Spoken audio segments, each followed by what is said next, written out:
மருத நிலத்தில் ஏற்பட்ட வேளாண் வளமையும் உற்பத்தியும் வளர்ச்சியும் பண்டமாற்று வணிகமும் பல்வேறு தொழிற்குலங்கள் ஏற்பட்டன.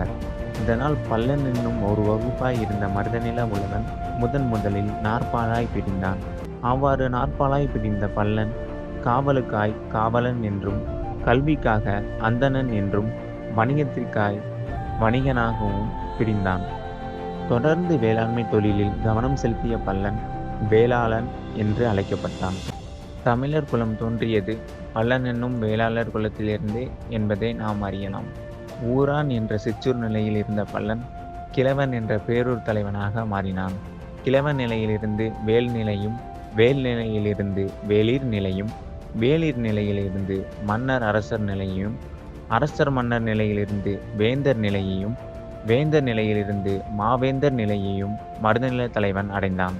ஊரான் ஊராளி, கிழவன் கிழார், வேல் வேளிர், மன்னர் கோ, வேந்தர், பாண்டியர், சேர, சோழர், பல்லவர், மாவேந்தர் எனவும் மருதநில வேளாண் வளர்ச்சியை உழவு, காவல், கல்வி, வணிகமாய் விரிந்தது. பின்னர் ஒவ்வொரு தொழிலுக்கும் உதவும் முகமாக 17 தொழிற்குலங்கள் தோன்றினர்.